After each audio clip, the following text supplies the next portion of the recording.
Introducing the all-new BYD Sea Lion 7, the luxury electric SUV that's changing the game. Book your free test drive today at the BYD showroom in Sheffield.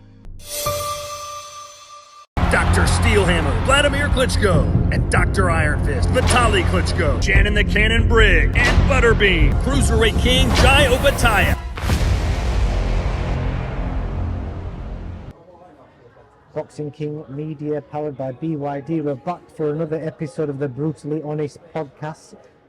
Dominic Ingle with one of his fighters, Brad Goldsmith, who's going to be fighting on the Sky Sports show tomorrow night. Brad, I think I'll start with you first. What's it like being trained by Dominic Ingle? Different, good. We need you to be brutally honest, by the way. You can't, Brutally honest. You can't hold back. I can't say much more other than good and enjoyable. I'm giving one-word answers here, aren't I? But realistically, what you wanna be brutally honest and like use terminology what other people use about me, like bold twat or bold, use the C word, because that's been bandied around a little bit today. It's not appropriate for my vocabulary, especially on the channel. But no, all seriousness, very, very good. I feel very, very privileged, and yeah, that's all I can say really. First big fight for you, Dom. You've kind of kept Brad in the I don't know if in the shadows is the right word, but you've been building up behind the scenes on small old circuits, and you've now decided this is the time to chuck him in front of the cameras for an area title fight. Why is this the right time for him? Well, over the years, going back when we fights like Junior Whittakers and Pickering years and years ago, we always thought it was a good idea to kind of build yourself a record up, 10-15 wins on small hall shows. There's no pressure before trying to get him on with a promoter, and it worked in the past, and they went on to have great careers. And it's the same with Brad. He's boxing around the Midlands, he's boxed over in Dubai, and he's been quietly building. And I think this is his 13th fight coming up. So now's the time. We've got him on a big show thanks to Boxer. And he sold a load of tickets. He's a popular kid. He's in Coventry, which is only around the corner from here. It's a good bill, and it's good to see that they're putting local kids on. You've got Fraser Clark, you've got Sam Eggington. That's what you need to be doing with boxing. You need to be getting the local kids on, supporting the main events. Obviously, you've got Ben Whittaker as well. Him coming from Sheffield, because people you want people to come in the arena and sit down and watch the whole show, not just come and watch their fighter. And Brad brings a massive audience, and they'll appreciate the quality fights. So I think it's just the time's just right for Brad, and he's got to perform there. There's pressure on him, but there's not pressure on him because he's done the work and he's capable. He's sport some decent kids, Zach Parker. He's had some great sparring over the last few years. So I think the time's right now for him to step up and go for a title and get some exposure. Brad, you're on a bit of a knockout spree, so no pressure. Are you promising something similar for your fans tomorrow? I'll be honest, I never really go out looking for it. I said it in the build-up. I believe I can punch off both hands. The record does suggest that as well. So, but I also don't want to jinx that and go in there and not get him out there essentially. But I know I can hurt people with, as I said, both hands. So if it's there, I'll jump on it. If it's not, I'm more than capable in my boxing ability. A lot of people have this false assumption that everyone that fights in the Ingle gym moves around like Prince Nassim Hamid. So can you tell us what they can expect tomorrow? Are they expecting you to float around, switch it, all that kind of stuff, or what can they expect? They'll have to wait and see. I suppose that's down to me to kind of build it up a little bit, create a bit more suspense. As you say, not a lot of people really know me, but I believe after Sunday they will. I can fight, I can stand there and trade, I can punch, and I can also box. I boxed at a very high level as an amateur for a good few years, and people won't know that, but as I say, they'll be seeing on Sunday.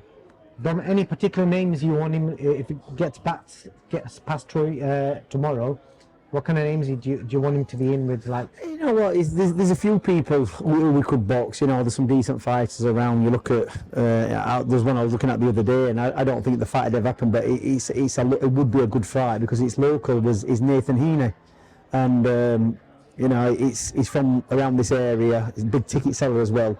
I think he's still boxing, promoted by Frank Warren. So it's a fight that probably won't happen, but I think Brad's creep past him in the ratings now. He's been a British champion. I once had him up at the gym a few years ago sparring Liam Williams, and gave a very good account of himself then.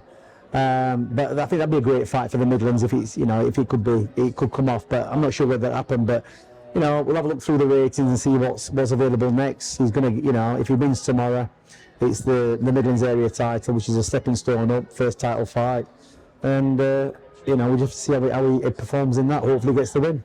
Let's talk about the main event tomorrow. Liam Cameron, Ben Whittaker, we've seen them both weigh in today. There's been a bit of, we don't know what the facts are, but there's been allegations on both sides about people not making the weight properly, delaying the weighing time, etc. But we don't know what the facts are, whether it's mind games or not. What did you make of that? And then ultimately the fight, Ben Whittaker's got Andy Lee in his corner this time as well. So putting all that into the mix, first tell me about him picking Andy Lee as his next coach. Andy Lee's seems to be the flavour of the month at the minute. He's obviously done wonders with Joe Parker, and another fighter's gone to him. Donovan. Yeah, Paddy Donovan, good fighter, a southpaw as well. I don't know. I'm not sure it's a proper match because Andy Lee's a southpaw, and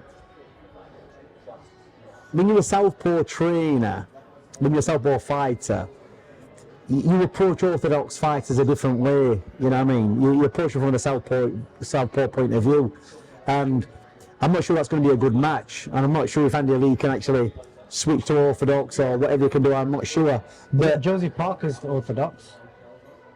I'm not saying he's not. But I'm just saying to you, it's obviously works with Josie Parker. Ben Whittaker is a bit of a switcher, isn't he? But you got to remember what I'll say there is that Joe Parker was already well established before Andy Lee. So whereas Ben Whittaker is still finding his feet, in my opinion, especially after his last fight.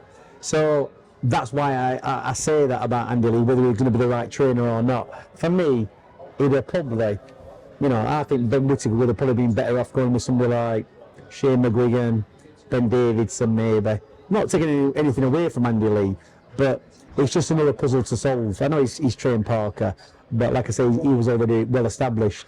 And we'll only see from tomorrow night's performance. He looked in good shape on a few photos I'd seen him previous to the weigh-in. It's a bit of a strange time to have the weigh-in at 10 o'clock in the morning. It's usually 1 o'clock in the afternoon, and you could read into that and think, well, he's struggling to make the weight and he needs more time to rehydrate, and obviously I think when he did his check weight before the official weigh-in, he was over, so he's not kind of coming on the weight properly. And for me, when fighters do that, I just think to myself, they've not paid enough attention to this. It's like, this early in the career, making mistakes like that, leaving it to last minute, not checking, I don't think I've ever had a fighter in my whole career who's ever come in heavy on the scales, who've never made the weight on the first attempt, unless it's about 3 ounces and they had to take the pants off. So, as a trainer, I would make sure, that everything's under control and that fighter's getting on them scales at the proper time, weighing the proper weight. So, is Andy Lee putting his foot down enough? Is Whittaker the superstar and he's calling the shots? I don't know, but it's not good, especially for the second fight, when the first one was so controversial. Whether that makes a difference in the fight, I don't know. But it's going to be an interesting fight. I think Ben obviously knows what he's getting this time. I think he might have underestimated Liam last time. And Liam's got to do something a bit different than what he did last time, because otherwise I think Whittaker's going to hit a move. If I was Whittaker training him, if I was Whittaker's trainer, I said to him, look, don't engage with this kid. He's tough, he can fight. He gave you problems last time. You can't go out and fight him like you did last time. You've got to be super fit. You've got to hit and move. I believe it's a bigger ring than last time. It's 10 rounds. I think they were concerned about it being 12. So maybe there's something there about his fitness. But, if I was Whittaker, beating and moving, frustrating Cameron, I won't be engaging too much, picking him to bits, tormenting the life out of him, boxing his head off, and in a way I'd never engage with him. And for Liam, I've just been speaking to Liam now. He looks in great shape. He's had some great sparring. He's kind of said what he's going to do, but Liam's really got to get on him, put the pressure on him, take him out of his comfort zone early. And it's all going to be on the, like I always say about most fights, you're going to tell what's going to happen in most fights in the first 2 or 3 rounds. And if Ben Whittaker establishes himself early on and gets 2 or 3 rounds up, I think it's going to be a very, very difficult night for Liam Cameron. Liam Cameron just cannot give Ben Whittaker that confidence, because I think he is a confident fighter. He fights on confidence. And if the first 2 rounds are close, I think Liam Cameron can win the fight. But if Ben Whittaker goes out and boxes his head off for 2 or 3 rounds and starts doing his stuff, it's going to be an hard night for Liam. So Liam's got to do the work, and Ben Whittaker's got to jab and move. If Ben Whittaker tries to engage, I think he's going to come off second best. But before I get the final prediction for you, Brad, based on what Dom's kind of just said there, what do you think will happen? Without trying to sound like I'm copying Dom, I'll word it in the sense of, to me, it's whoever turns up, like Dom said. Let's say they both turn up. Yeah. Both being the best. Well, listen, they both know each other. Are the adjustments that Ben's made under Andy, can that be the telling factor? You know, Liam's had longer in the gym, as he said, you know, proper sparring, that kind of stuff. I've been sparring in Steel City, and I've watched him do a few rounds. He is looking in good shape. So, I mean, look, I am going to sit on the fence with it and say it is down to who I think, whoever turns up. I know that's a boring answer, but that's my honest answer. So. Well, your fighter's not willing to punch out and say who's going to win. Dom, can you be brutally honest? Like, listen, if we based on what you know, if we go on the best version, the very, very best version of the fighters turning up, I'll have to be honest. I don't think we've ever seen the best version of Ben Whittaker. He's a lot younger than Liam.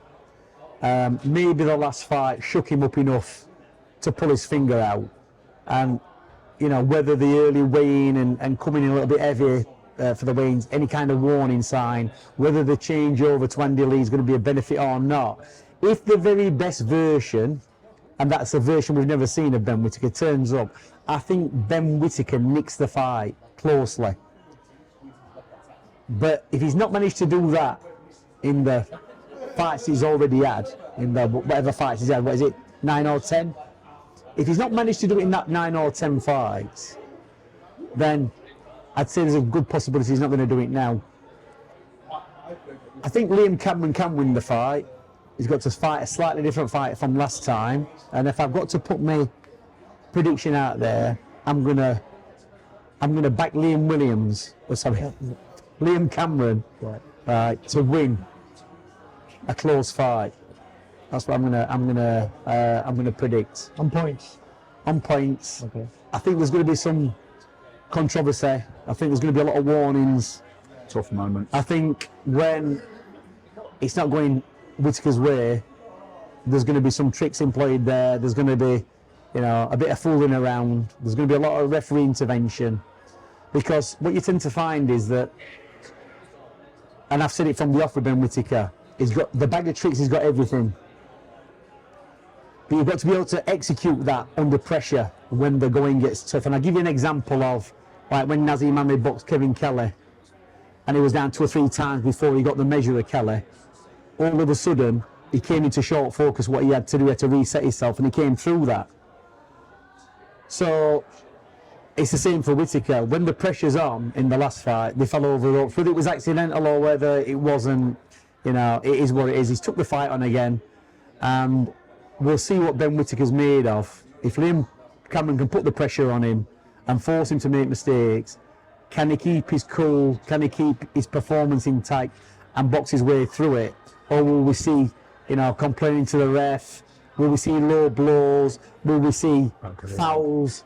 You know, will we see more fooling around? Will he start, you know, doing that kind of stuff? I think Liam knows what he's got to expect. And realistically, for Liam to win this fight, he's really got to take the bull by the horns and fight the fight he wants to fight, and not wait for Ben Whittaker. He's got to go out there and put it on him straight off and put him in a very uncomfortable position. And if he fails to do that, Ben Whittaker wins the fight. So you're saying Liam Cameron does it and he wins? If he goes out and takes the fight to Whittaker, has the confidence, dictates the pace, and fights to the best of his ability the way he can, he beats Ben Whittaker. Right, let's see what happens. The last thing I want to speak to you about, Dom, this actually concerns you quite a fair bit. I don't know if you saw Chris Eubank Sr.'s comments in the last week. He's done some interviews. Obviously, he's talked about his son's fight with Conor Benn. He's against it, and one of the main reasons he's against it is because of the weight disparity. He's not happy that somebody so heavy is fighting somebody so light, and he's highlighted the dangers of that. And one of the fights he's talked about is Kell Brook versus Triple G, and he's quoted as saying that he thinks Eddie Hearn's license should have got revoked for allowing Kell Brook to fight with Triple G. But obviously, that also concerns you because you was his trainer. So, what do you kind of make of that statement that he said? Because obviously he's saying because of the weight difference it should never happen, and he's also saying that this shouldn't happen because Chris is a lot heavier than Conor and potentially it's dangerous for Conor. Well, I'll tell you a little story about the whole Golovkin-EUBANK situation, then to put it in perspective, then we'll move on to that. So, if you remember after that fight, I think both EUBANK and his dad, because obviously EUBANK was supposed to fight Golovkin. He was. And they said that Kell quit, and, you know, you should be ashamed of that. You should go out on your shield no matter what. And I don't know how long ago after we were, I think we were at Wembley, we were at some arena, and Chris Eubank, we had somebody fighting. It wasn't Kell. And Eubank came into the changing room and Kell fronted him up and said to him, you know, that's disrespectful what you said. And Chris started doing his thing, his talk, and I could see Kell's eyes glazing over. And I've seen that look in Kell 1,000 times. And I'll say that Chris Eubank Sr. was very lucky that day to walk out of that changing room on his feet, because Kell Brook were ready to chin him. The senior? Yeah. Okay. Right. And I'm stood at side him saying, Kell, just leave it out, step back. But Eubank talked his way out of it. I could see Kell getting revved up because Kell's not a quitter. No. So that went by the way. Now, obviously, they've had an up and down relationship all the time, both the Eubanks, and now his dad's no longer in the mix and Chris is doing his own thing. So what I will say about the Golovkin and Kell Brook fight is that Kell Brook, back in the Chris Eubank days senior, when people had to weigh in on the day, would have been a middleweight. He's a big guy. And fighters back in the day moved up from welterweight to middleweight. They moved up them divisions and challenged each other. They even went from middleweight to light heavyweight. And if you know how to make weight properly and you live and you train properly, it's not an issue.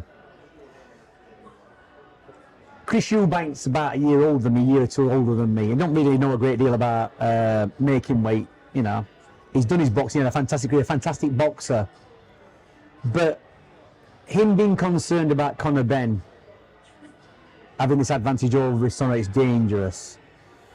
I think is a bit far-fetched, because there's plenty of time to rehydrate. If you're making the weight cut properly and you're coming down and you're getting rid of the body fat. Chris Eubanks Jr. isn't a big guy. I stood next to him in Dubai a couple of months ago. He's not a big guy. So he's not really got a lot of timber to lose. Kell Brook used to have to lose a load of weight. Billy Joe Saunders, lots of fighters I know had to lose a lot of weight. I don't think he's got the frame to carry a lot of weight. So he'll have plenty of time to rehydrate. He's done it before. I think when he boxed Liam Smith, there might have been an issue with the weight. He got it wrong. He got caught, and he went down. You know, he went down in a not in a bad way, but he got wobbled and he got beat. But in the second fight, it was a total turnaround. So I don't think there's going to be a concern there. Whether it's Chris Eubank Sr. playing up to get, you know, likes and views or get his work, I don't know. Or he's tongue-in-cheek, or he's just kind of losing the plot, I don't know. But it'd have probably been better if he'd just really stay quiet, kept his mouth closed, because it's his son at the end of the day. And I think when Chris Eubank boxed, he took risks, he took chances, he did his thing, he didn't listen to anybody, he listened to himself. So for him to give advice, I think it's a bit out of order, really. I don't think he's switched on enough to give that kind of advice. That's just my opinion as a boxing trainer. Somebody who knows how to help fighters and make weight, how to train them properly, knowing all about rehydration, working with people who know how to do rehydration, who've been to universities and studied it. I've been around it long enough that I think it's unfounded in a way. Okay. I think the way he was kind of putting it across, he was kind of more concerned for Conor Benn. That's the way he was kind of saying it, because saying that Chris is going to be a lot bigger than him on fight night. Yeah, but if you look at even if that was the case, you look over look what weight did Floyd Mayweather start at? He started at super feather. What was the heaviest he ever boxed at? 154 maybe. Yeah, so he went up to light middleweight. So he's gone from super feather to lightweight to super lightweight to welterweight. Super what? I don't know what he weighed against Logan Paul. He must have been a lot heavier. Yeah, but I'm saying, but forget about that, because that was like an exhibition. But he's gone up like 5 weight divisions. Do you understand? And you look at people like Thomas Hearns, who went from welterweight to middleweight to light heavyweight to super whatever. It's like there's loads of fighters who've gone up and down, back up and down weights. So he don't really like. He's only going down from what? Let's say he's a super middleweight. Let's say Chris EUBANK Jr. is a natural 12-stone fighter, and he's fighting Ben at what weight? 160. 160. Yeah. Right, so he's fighting him at middleweight. So he's gone down 1 division. Has he ever boxed at light heavyweight? Probably not. Has he ever boxed close to 11 stone? Maybe when he boxed Smith, he were under 11.6.